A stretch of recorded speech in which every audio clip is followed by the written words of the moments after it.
Tonight's Health Edge, obesity is linked to a long list of health problems, but tonight a new report revealing it's a parent's unhealthy weight that may have a negative effect on how children develop. Our chief health editor, Dr. Partha Nandi, joins us now with a closer look at the possible link here. Exactly. As a parent, and it's really interesting to me and important, over 6,000 kids born in New York State are being tracked regarding growth, motor, and social skills. Now, parents fill out questionnaires regarding their health status and their child's developmental progress. Now, researchers found children between the ages of 4 months and 3 years of age faced developmental difficulties if their parents were obese. So pretty interesting. What kind of development issues are you talking about? So children whose mothers were obese were more likely to have difficulty using small muscles like their fingers. And if their father was obese, they had an increased risk for failing personal social activities like feeding themselves, playing, and getting undressed by themselves. So really interesting. And a child was more likely to fail, problem-solving tests if their parents were extremely obese. So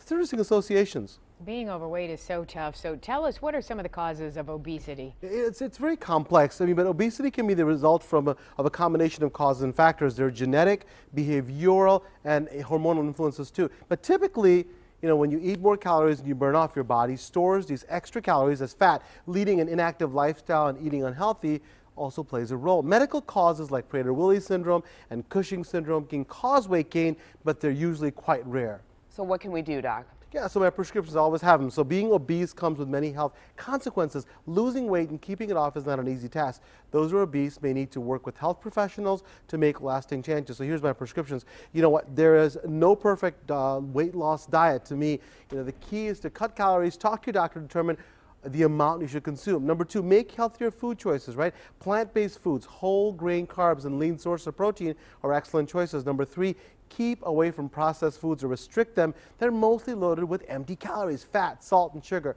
And lastly, get physical activity most days of the week. This is essential. Just add in walking and then increase the pace and time as you get stronger and stronger. So if you're sitting at home right now, how do you determine if you are obese? It's important. So people just have all kinds of definitions, right? Obesity is a condition when you have more body fat than you should in relation to how tall you are, right? A good way to determine this is calculating what's called your BMI, or your body mass index. The healthy average is between 18.5 and 24.9. So if your BMI is over 30, then you get considered obese and you should talk to your doctor. If you want to find your BMI, then calculations can be found online or ask your doctor. Pretty important. So there's a formula that you have to use. Exactly. That's exactly right. So it's not just I looked at. Okay. Thank you so much, Doc. Hey, you're welcome.